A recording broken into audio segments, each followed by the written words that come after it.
আজকে নতুন করে বাস পরিষেবা শুরু হলো, কি বলবেন? খুব সুন্দর, খুব ভালো লাগলো। নতুন পরিষেবা দিয়েছেন শুভেন্দু বাবু, আরো বেশি করে যেমন পরিষেবা দিতে পারেন। ওনাকে একটাই অনুরোধ, আমাদের হলদিয়া এবং নন্দীগ্রামের মধ্যে ব্রিজটা খুব তাড়াতাড়ি করে দেবেন, সেতু। তো ওর উপরে দিয়ে, সেতুর উপরে দিয়ে পরিবহন বাসগুলোর জন্য যাতায়াত করে।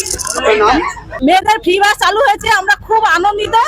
এইটা যেন আমাদের সবসময় থেকে আরো বেশি করে বাস চালু হয়, যেন মেয়েরা খুব উপকৃত হবে। মেয়েরা সব অবহেলিত। নন্দীগ্রামে আজকে দুটো সরকারি বাস উদ্বোধন নয়, নতুন করে পথ চলাটা শুরু করলো পুনরায়।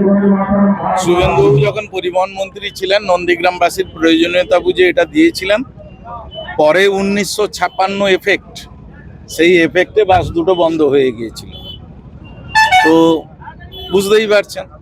তো এখন আমরা শুধু নন্দীগ্রাম শুভেন্দুর হৃদয়ে রয়েছেন এবং নন্দীগ্রামের প্রয়োজনীয়তাটা তিনি প্রতি মুহূর্ত, মানুষের কি প্রয়োজন সেটা প্রতি মুহূর্তে তিনি অনুভব করেন।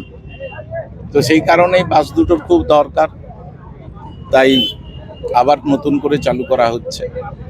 বাসের সংখ্যা বাড়বে, মানে যদি আমরা শুনুন, প্রথম কথা, গোটা রাজ্য জুড়েই প্রচুর নতুন রুটে বাস দেওয়া হয়েছে। পূর্ব মেদিনীপুরে ইতিমধ্যেই এগরা, পটাশপুর সব জায়গা দিয়েই স্টেট বাস দেওয়া হচ্ছে, কিন্তু আমরা আবারও বলছি রুটগুলোকে ভায়াবল করতে হবে।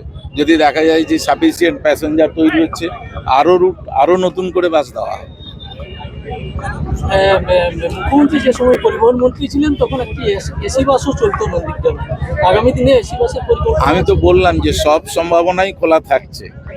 যদি দেখা যায় সবগুলো রুটই আমাদের কাছে ভায়াবল গোটা বাংলা জুড়ে, কারণ আমরা জানি স্টেট বাসগুলোতে অনেকটা কম ভাড়ায় যাওয়া আসা করা যায় প্রাইভেট বাসগুলোর তুলনায়।